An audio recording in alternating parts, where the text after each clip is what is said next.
Hello everyone. आप सब कैसे हैं? मैं उम्मीद करता हूं कि बहुत अच्छे होंगे और अपनी पढ़ाई को बहुत अच्छे से कर रहे होंगे। मैं Akash Kumar Bhadana ICT virtual classroom में आपका बहुत बहुत स्वागत करता हूं मेरे प्यारे बच्चों।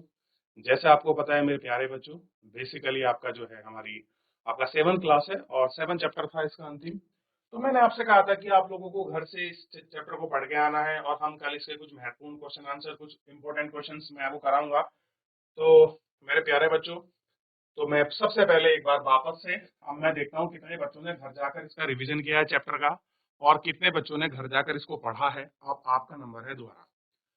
जैसे कल मैंने ये सारे ऑप्शन वाले जो आपके प्रश्न थे मैंने बहुत जल्दी जल्दी आपको अच्छे से करा दिए थे।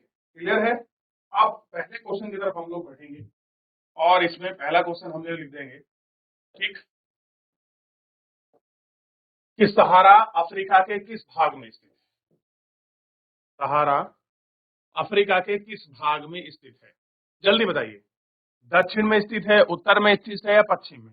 नेक्स्ट क्वेश्चन है, सहारा किस प्रकार का रेगिस्तान है? अब ये दो क्वेश्चन आपको बताने कल मैंने आपको कराए थे। अब यही पता लगेगा कि कितने बच्चों ने घर जाकर चीजों को बहुत अच्छे से रिवीजन किया। देखो,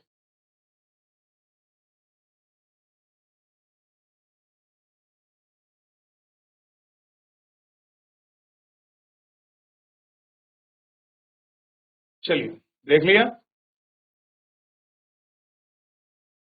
ठीक।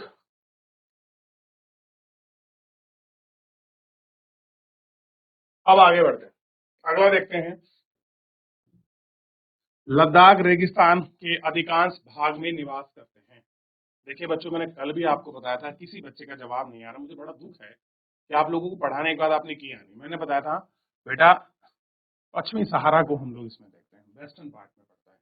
वेस्टर्न पार्ट में कहाँ है? देखिए अफ्रीका को अगर आप देखोगे, मैंने आपको बताया है सियाचिन वाला भी, लद्दाख का भी पूरा पोजीशन। ये देखिए इधर है वेस्टर्न सहारा, ये देखिए ये पूरा क्षेत्र है पश्चिमी क्षेत्र की तरफ, ये वेस्टर्न सहारा। आप ध्यान रखिए। क्लियर हो गया? देख लिया वेस्टर्न सहारा, ठीक। आगे बढ़ते हैं।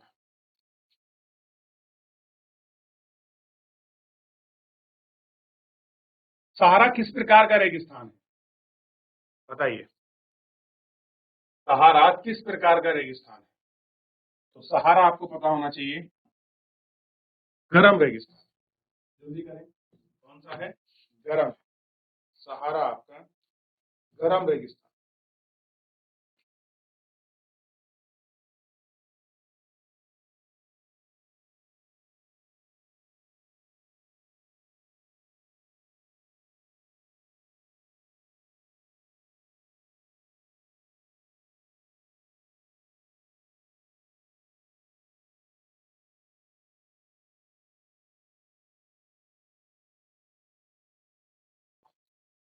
चलिए, लद्दाख रेगिस्तान का अधिकांश में कौन से लोग निवास करते हैं? तो ईसाई और मुस्लिम रहते हैं, या ईसाई और बौद्ध रहते हैं, और या बौद्ध और मुस्लिम रहते हैं। ये देख लिया, मैं कल करा चुका हूं बेटा, इसलिए मैं आपको कह रहा हूं। रेगिस्तान की विशेषता क्या है? बताइए, रेगिस्तान की विशेषता क्या है? सोचिए।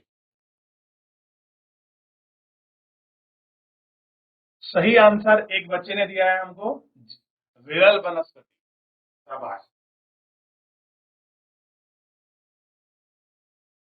अच्छा, हेमिस, ध्यान दीजिए, हेमिस प्रसिद्ध है किसके लिए? बौद्ध मठ। देखिए, अलग अलग नाम होते हैं। अगर आप बुद्धों के मठ जाओगे तो हर जगह अलग अलग उनके मठों का नाम होता है। जिस तरह हम मंदिरों का नाम देखते हैं, कहीं पर अस्कोन टेम्पल है, कोई महाकाली मंदिर है, कोई रुद्रेश्वर महादेव है, कोई टपकेश्वर महादेव है, कोई तुंगनाथ है, कोई क्लियर है, कोई आपका महामदेश्वर है, कोई केदारनाथ है। इसी तरह से भी जो हमारे बौद्ध लोग हैं, जहाँ बौद्ध मातालंबी निवास करते हैं, जो उनको पूजा का स्थल है, वहां भी उन लोगों को वो आपका मठ कहते हैं। और मठ में साथ में बौद्ध भिक्षु जो है, जो सन्यासी होते हैं, वो अपना निवास स्थान करते हैं, ऋतु प्रवास करते हैं, इसलिए इसको मठ कहा गया। ठीक है।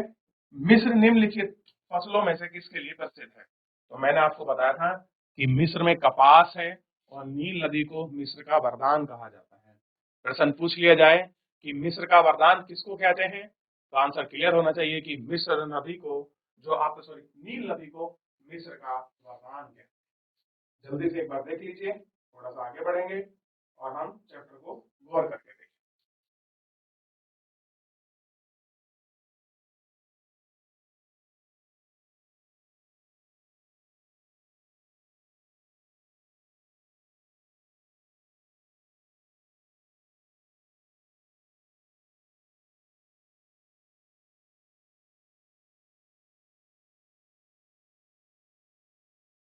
जीआईसी शंकरपुर, जीआईसी शंकरपुर, शांत होके बैठिए बेटा। चलिए पहला क्वेश्चन करेंगे हम। सबसे पहला क्वेश्चन, विश्व में कौन से दो प्रकार के रेगिस्तान पाए जाते हैं? चलिए कौन बच्चा आंसर देगा इसका? विश्व में दो प्रकार के रेगिस्तान पाए जाते हैं, बताइए कौन आंसर देगा? शाबाश।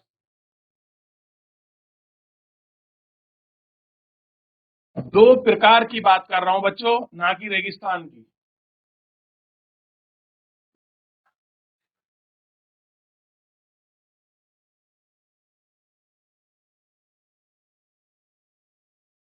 चलिए शाबाश, ध्यान दें आप सभी।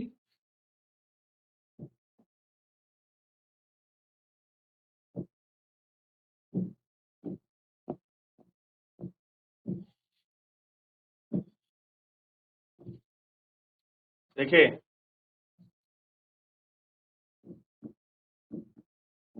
आंसर करेंगे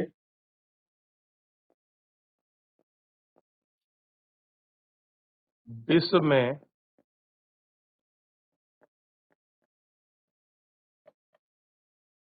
दो प्रकार के रेगिस्तान पाए जाते हैं। पहला हो गया गर्म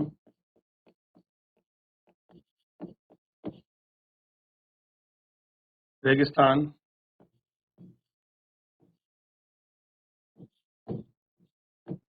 ठंडे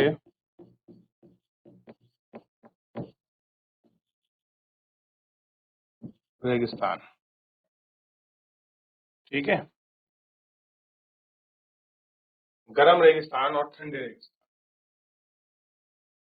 चलिए एक एक इनका हम लोग आपका उदाहरण भी लिख लेते हैं एक्स्ट्रा में। क्लियर है?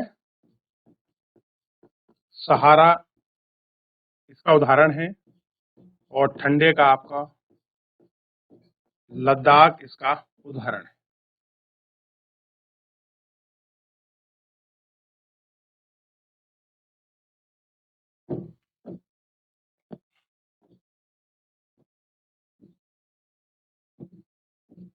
क्लियर है? लद्दाख लिखिए जल्दी। तो दो प्रकार के आपके मौसम पाए जाते हैं, ठंडे मिलते हैं और गर्म मिलते हैं। ठीक, अब देखिए मैंने आपको पढ़ाया है और बताया भी है, मैं आपको दिखा दूं।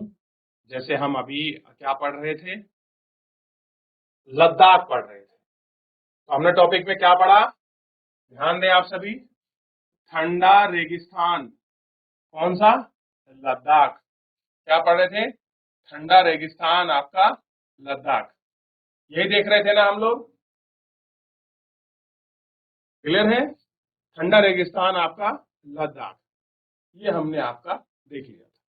देखिए दिखाई देगा वापस आपको, ये देखिए। ठीक, तो दो प्रकार के रेगिस्तान में आपको दिखाई देगा, आपको ठंडा रेगिस्तान और आपका गर्म रेगिस्तान। गर्म सहारा हो गया, सहारा अफ्रीका महाद्वीप में है, और ठंडा आपका लद्दाख यानी कि भारत में है। और वर्तमान में लद्दाख एक यूटी है। यूटी मतलब केंद्र शासित प्रदेश। आराम से लिखिए, बिल्कुल कंफ्यूजन नहीं, कुछ भी डाउट हो बिना घबराए, बिना हिचकिचाहट के माइक लेकर आराम से पूछ सकते हैं, ऐसे कुछ नहीं है। नहीं आएगा तो हम लोग बताएंगे, मुझे भी नहीं आएगा तो मैं और पढ़ के कल आपको समझाऊंगा। क्लियर है? चलिए शाबाश। तो दो प्रकार के हमारे रेगिस्तान होते हैं, ठीक है। कौन से? गर्म और ठंडा। गर्म का अगर आपको उदाहरण पूछ ले तो अभी अभी हमने पढ़ा है, कल पढ़ा था हमने सहारा, और कहाँ पर है? अफ्रीका के अंदर है। और ठंडे में रेगिस्तान में लद्दाख यूनियन टेरिटरी में पड़ गया। क्लियर है? चलिए एक बार वापस से हमने जो है आपका ठंडा रेगिस्तान हमने आपका देख लिया, लद्दाख वाला। मैं वापस से इसका चित्र आपको दिखा देता हूँ। देखिए ये मैंने आपको ग्रीन पेन से जो आपकी बाउंड्री सी कर रखी है, ये पूरी आपकी जो है लद्दाख आपका यूटी है। यूटी मतलब यूनियन टेरिटरी, केंद्र शासित प्रदेश। तो ये लद्दाख आपका क्या है? ध्यान दीजिए, रेगिस्तान भी है और लद्दाख के नाम से ही केंद्र शासित प्रदेश भी है। क्लियर है? ये आपको ध्यान रखना है। मैं आपको बता चुका हूं, कल हमने इससे बहुत अच्छे से बात की थी, ठीक है। तो अगर आपको देखने के लिए मिले मैप में तो बिल्कुल कंफ्यूज मत होना, तो आप इसको आराम से देख सकते हैं कि भाई ये वाला क्षेत्र पूरा कौन सा है? हमारा लद्दाख का है, केंद्र शासित प्रदेश है। और जब मैंने पहला लेक्चर चालू किया था तो सबसे पहले मैंने आपको 28 राज्य और 8 केंद्र शासित प्रदेश में आपको पूरा समझा चुका था। एक एक करके मैपिंग में मैंने आपको प्रॉपर बताए हैं कि कहाँ पर 8 केंद्र शासित प्रदेश हैं, कहाँ पर आपके पूरे 28 राज्य हैं, सबको हमने गिना था और आप लोगों ने गिनाया था। क्लियर है? ये रहा सहारा, ये कैसा है? गर्म है और अफ्रीका में है। ये हमारा अफ्रीका महाद्वीप है। क्लियर है? जिस तरह से एशिया महाद्वीप है। मैं कोशिश करूंगा कि अगर दोबारा क्लास लगी है तो मैं एक बार आपको थोड़ा सा वर्ड से संबंधित आपको चीजें पढ़ाऊं कि एशिया महाद्वीप कौन सा है, यूरोप महाद्वीप कौन सा है, अफ्रीका महाद्वीप कौन सा है। इन सारे महाद्वीपों के विषय में मैं आपको बताऊं और आपको समझाऊं। क्लियर है? ये आपको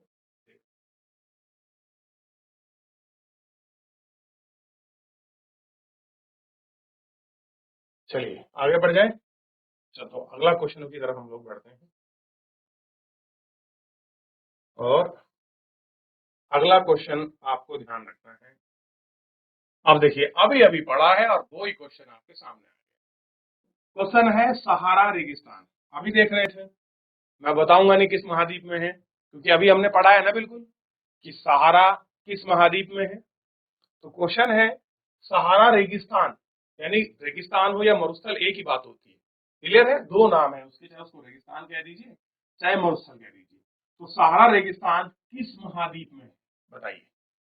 लिखे, जल्दी लिखें आप लोग अपने रफ कॉपी पर, आप जहाँ भी आंसर लिखते हैं बुक के सामने पेंसिल से पेन से लिखिए कि सहारा रेगिस्तान किस मरुस्थल में। पहले आप लोग सब लिखेंगे, उसके बाद मैं आपको इसका आंसर बताऊंगा और जगह भी दिखाऊंगा आपको। चलिए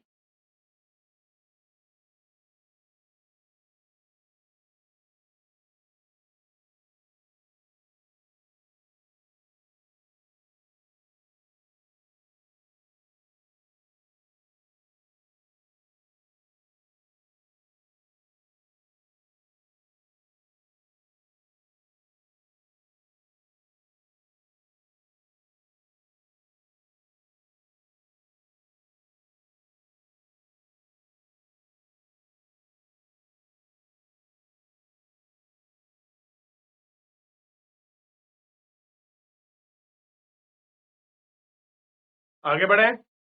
चलिए इसका आंसर होना चाहिए क्या? कितने बच्चे कह रहे हैं कि अफ्रीका महाद्वीप होगा? हाथ खड़ा करें। शाबाश, बहुत बढ़िया, बहुत सुंदर। चलिए धन्यवाद, बहुत बढ़िया। फिर भी एक बार मैं दिखा देता हूँ, कुछ बच्चों ने अगर नहीं पढ़ा हो, नहीं ध्यान रहा हो तो वापस देख लेते हैं।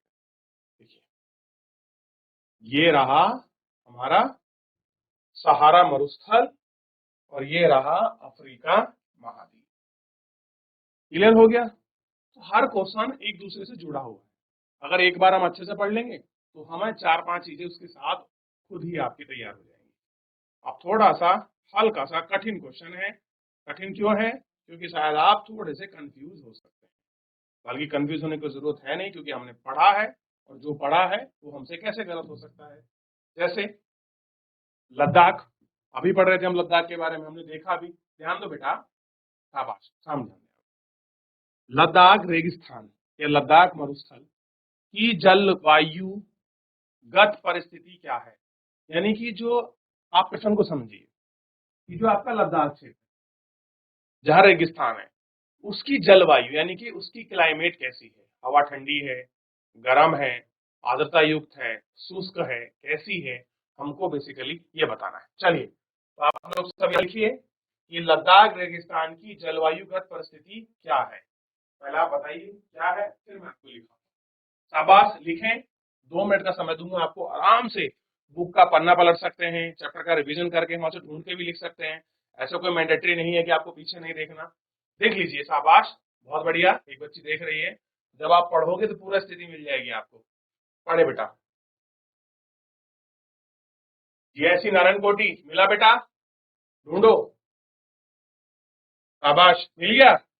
चलिए ठीक है, बच्चा पीछे हाथ खड़े कर रहे हैं, कोई बात नहीं। अब मिल गया है तो एक बार सभी बच्चे आपका देख लीजिए। जीआईसी शंकरपुर आपको मिला बेटे, ढूंढ। हाँ बताइए, माइक लेकर, कोई नहीं, ऐसे बैठे रह, आप बैठे ही रह सकते हैं और माइक लेकर बताइए। बता दीजिए बेटा, जीआईसी शंकरपुर। नहीं है, ढूंढिए ढूंढिए, किताब में पढ़ना पड़ती है। पढ़ेंगे तो कम से कम 2-4 चीजें और तैयार होंगी साथ में।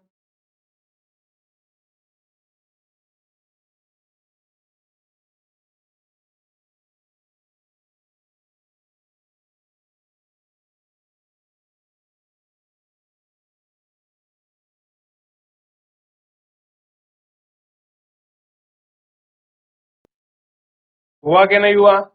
लास्ट 30 सेकेंड, ढूंढिए जल्दी जल्दी, पन्ना पलटिए। आगे बढ़ेंगे फिर हम क्वेश्चन की तरफ। और सबसे पहले आपको पता होना चाहिए कि कैसी जलवायु है। देखिए,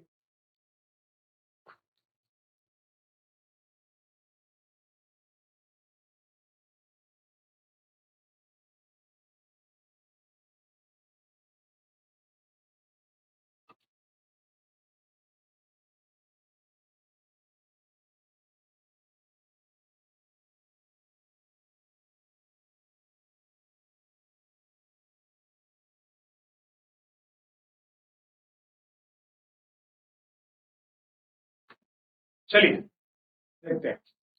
वैसे मैं आपको बता दूं, रेगिस्तान की लद्दाख की जो आपकी जलवायु है, ये तो ठंडी है।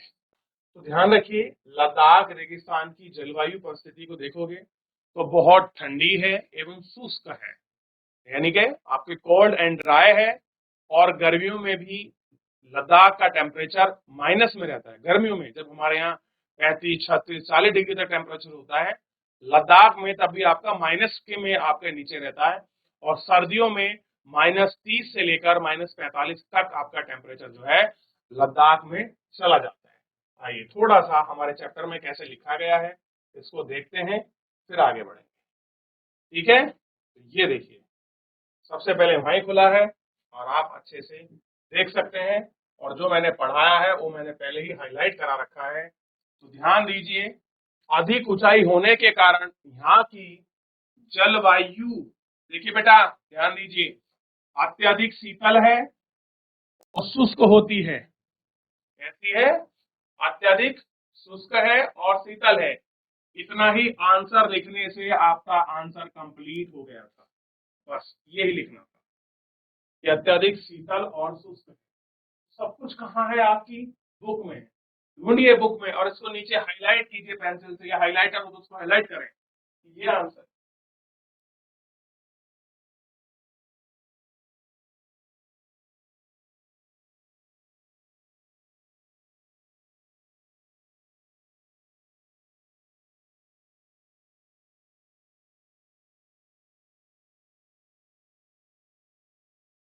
कर लिया। शाबाश, करिए बेटा, फिर आगे बढ़ेंगे।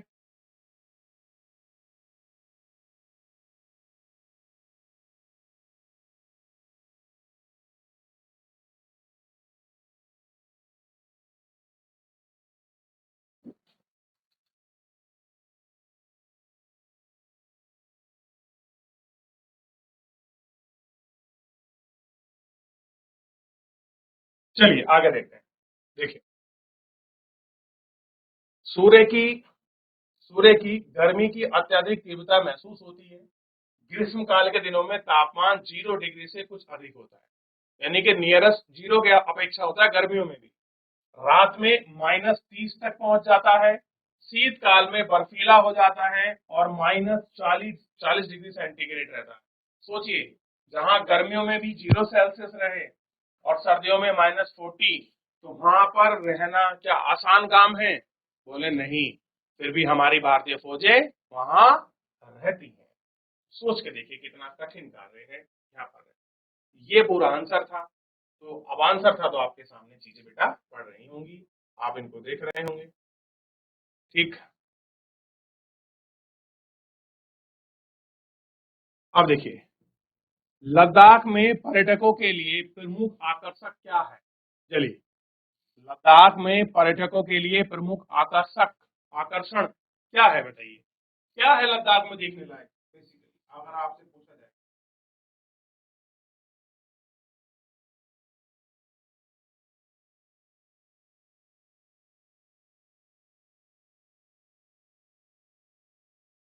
इसको भी हम उसी में आपका देखेंगे, बताइए, ढूंढे इसका आंसर।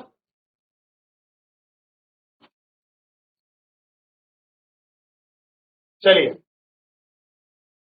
पहले आप लोग देखिए एक बार अपनी बुक में, ढूंढिए जल्दी जल्दी कि क्या है आकर्षक में। एक बार देख लें, फिर मैं आपको बताऊंगा। जहां से हम लोग पढ़ रहे हैं उसके नीचे ही कंटिन्यू करेंगे तो स्पष्ट हो जाएगा। चलिए, 1 मिनट का समय है आपके पास।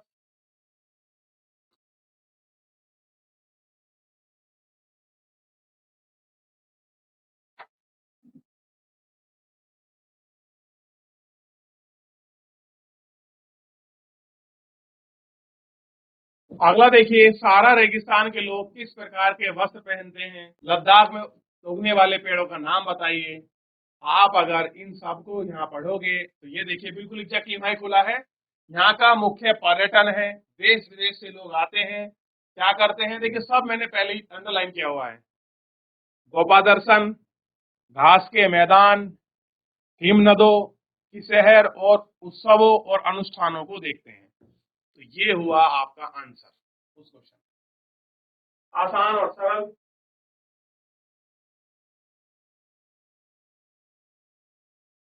क्लियर है? लद्दाख में उगाए जाने वाले पेड़ों का नाम बताइए आप बेटा। लद्दाख में कौन से पेड़ हो रहे हैं? थोड़ा सा मेहनत कर लेना, एक बार पढ़ लेना, क्योंकि समय समाप्त हो रहा है, अगली कक्षाएं हैं। तो फिलहाल इस चैप्टर में और इस बुक में इतना ही। मिलेंगे आपको रिवीजन के टाइम पे जब कभी इसका रिवीजन कराएंगे। तो फिलहाल हम लोग इस बुक को यहीं विराम देंगे और इस लेक्चर को भी। मिलेंगे नेक्स्ट लेक्चर में और नई बुक के साथ। धन्यवाद।